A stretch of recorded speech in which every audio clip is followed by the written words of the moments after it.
Hello dear student, welcome. तो अभी बच्चों लोग हम लोग जो ईवीए का सम सॉल्व कर रहे हैं ना, एकदम हार्ड वाला कर रहे हैं। एकदम हार्ड बोले तो खतरनाक वाला सम है। क्यों मालूम है क्या? क्योंकि इसमें रिस्क फ्री रिटर्न दिया है, बीटा दिया है, मार्केट रिटर्न दिया है ना, इक्विटी प्रीमियम को कुछ नहीं करने का। इस तरह अपनों को वैल्यू दिया। तो सबसे पहले अपनों को मालूम होना चाहिए कि जो ईवी है, ईवी का मतलब इकोनॉमिक वैल्यू एडेड। तो कितना वैल्यू ऐड हुआ ना, तो उसमें से नोपैट लेंगे, capital employed minus weighted average cost of capital. तो ये दो अपने पास अवेलेबल रहता है, ये ढूंढना पड़ता है, weighted average cost of capital. नोपैड कैसे इधर दिया है, ऑपरेटिंग प्रॉफिट आफ्टर टैक्स, मतलब सब कट पिट करके दिया है 2400। तो 2400 लाख है ना, तो ये अपने वहाँ वैल्यू क्या करने का, इसको अपन डायरेक्ट लिख दें, मतलब ये अपने को दे दिया, बहुत अच्छी बात है।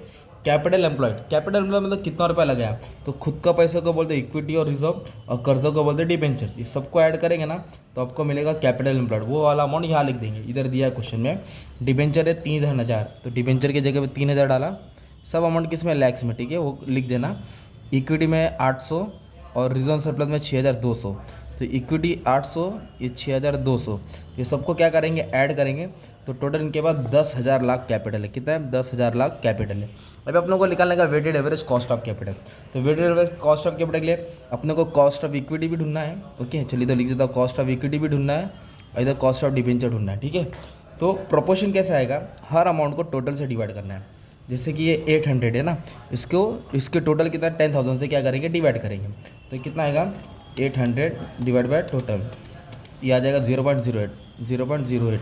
वैसे क्या करेंगे, 6200 को डिवाइड करेंगे 10,000 से, आ जाएगा 0.062।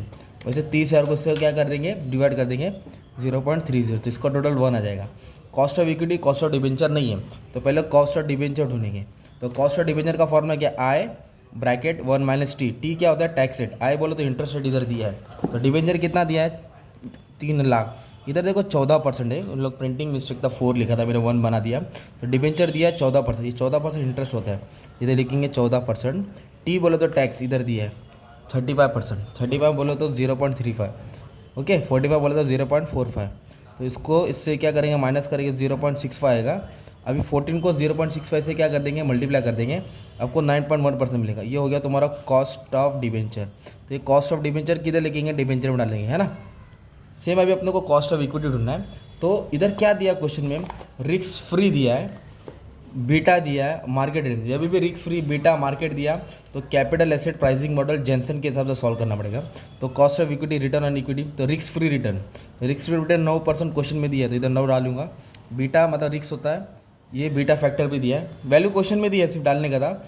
मार्केट रिटर्न में से वापस रिस्क फ्री रिटर्न क्या करेंगे, माइनस करेंगे।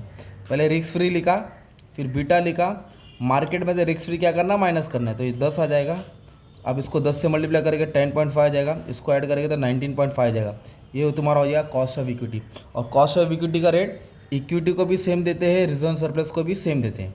वैसे क्या करेंगे, अभी इसको इससे क्या कर देंगे, मल्टीप्लाई कर देंगे। जो भी मल्टीप्लाई करके आया आंसर इधर अपनों को बाहर फेंक देने का, ओके। तो ये है 0.08, ओके, इंटू 19.5, तो मान लो इसका आंसर आया 1.56। वैसे 0.62 इंटू 19.5, तो इसका आंसर आया 12.09। अभी सबको ऐड कर देंगे, मान लो इतना है 16.38।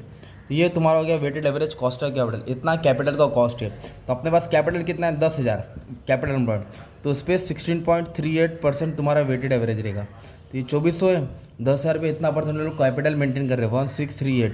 अब इसको क्या कर देंगे, माइनस करेंगे, 762 लाख आ जाएगा। मतलब इतना वैल्यू क्या हो गया, ऐड हो गया, इतना वैल्यू क्या हो गया, ऐड हो गया। तो ये तुम्हारा टॉपिक का सम था। मतलब इतनी वैल्यू ऐड होने के मतलब होता है कि बिजनेस अच्छा जा रहा है। अगर नेगेटिव में आता मतलब लॉस होता। तो इसमें क्या ढूंढना पड़ा आपको, कॉस्ट ऑफ डिबेंचर ढूंढना पड़ा। तो डिबेंचर के लिए आई की जगह पे इंटरेस्ट लिया मैंने, क्या लिया, इंटरेस्ट। और कॉस्ट ऑफ इक्विटी के लिए रिस्क फ्री रिटर्न आगे, रिस्क फ्री रिटर्न पीछे, प्लस बीटा। ये फॉर्मूला याद करना है, ओके।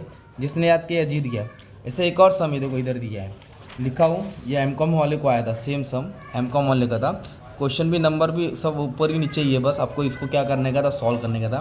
तो ये क्वेश्चन ले लो, इसका आंसर कमेंट स्क्रीनशॉट ले लो, इसको सॉल्व करके कमेंट में आंसर डाल देने का कि कितना तुम्हारा ईवीए की वैल्यू आ रहा है। लिखते हैं कौन पहले डाल देता है। और आप लोग कौन से कॉलेज में हो या कहाँ रहते हो वो भी कमेंट में डाल दें। Sir I am from Ulhasnagar, जैसे कि मैं चेंबूर का हूँ, तो तुम्हारा कमेंट प्रीशियस होता है, ओके। मतलब इससे एंगेजमेंट मालूम पड़ता है कि बच्चा पढ़ रहा है नहीं पढ़ रहा है। तो बाकी तुम्हारी मर्जी है, बस इतना ही बोलने का था। Thank you.